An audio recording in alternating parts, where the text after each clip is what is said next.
ഭക്ഷണം കണ്ടാൽ ആർത്തിയോടെ തിന്നുന്ന ഒരു കൾച്ചറാണ് പൊതുവെ, അല്ലേ? ഇപ്പം നമ്മളൊരു സ്ഥലത്ത് പോയി കഴിഞ്ഞാൽ നമുക്ക് 2 തരം തീറ്റയുണ്ട്. ഒന്ന് വിശന്നിട്ടുള്ളൊരു തീറ്റി, ഇന്നിപ്പോൾ നമ്മൾ തിന്നാൻ പോകുന്നത് ആ തീറ്റയാണ്. നമ്മളെ നമുക്ക് ഇവിടെ കൈ വെച്ചാൽ തന്നെ നമുക്ക് മനസ്സിലാവും ഇപ്പോൾ വിശക്കുന്നുണ്ട് എന്നുള്ളത്. പക്ഷെ അല്ലാത്ത സമയത്ത് നമുക്ക് ഭക്ഷണം ഇപ്പം ഇടവണ്ണ അങ്ങാടിക്ക് ഇറങ്ങിയാൽ, മഞ്ചേരിക്ക് പോയി കഴിഞ്ഞാൽ, അല്ല ഒരു കല്യാണ വീട്ടിൽ പോയി കഴിഞ്ഞാൽ, ഇതൊക്കെ ഒരു എമോഷണൽ തീറ്റയാണ്. ഈ എമോഷണൽ തിന്നുന്ന ഒരു അവസ്ഥയെ പിടിച്ചു നിർത്താൻ സഹായിക്കുന്ന ഒരു വലിയ സാഹചര്യമാണ് അത്. അത് റെക്കോർഡിങ് അവിടെ ഇരുന്നോളി, കുഴപ്പമില്ല ഇരുന്നോളി, അവിടെ ഇരുന്നോളി. അപ്പൊ ഇതൊക്കെ എടുത്ത് ഈ ഒരു എമോഷണൽ ഈറ്റിങ് ഇതാക്കാൻ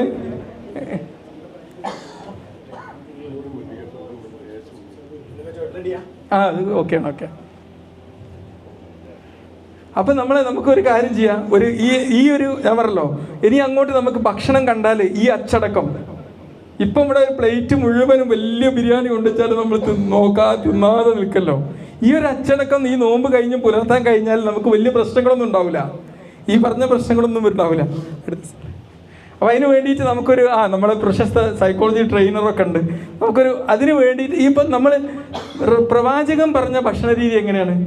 പതിയെ തിന്നുക, മെല്ലെ തിന്നുക, അല്ലേ? അതിനൊരു അച്ചടക്കമുണ്ട്. ഈ ഒരു അച്ചടക്കത്തിന് നമ്മൾ ഇന്ന് മോഡേൺ സയൻസ് അനുസരിച്ച് പറയും മൈൻഡ്ഫുൾനെസ് എന്ന് പറയും, മൈൻഡ്ഫുള്ളായിട്ട് തിന്നാന്ന് പറയും. സംഭവമൊക്കെ ഒന്ന് തന്നെയാണ്, കുറച്ചേ തിന്നുള്ളൂ, അല്ലേ? പ്രവാചക ചര്യയിൽ അങ്ങനെയാണല്ലോ ഭക്ഷണം, അല്ലാണ്ട് ഇങ്ങനെ വാരി വലിച്ച് തിന്നുന്ന ഒരു സംസ്കാരം അല്ലല്ലോ. അപ്പം അല്ലേ, കറക്റ്റ് അല്ലേ? 3-1. എല്ലാവരും ഒരു ക്ലാപ്പ് പിടിക്കി. അപ്പോൾ നമുക്ക് വേണമെങ്കിൽ കണ്ണ്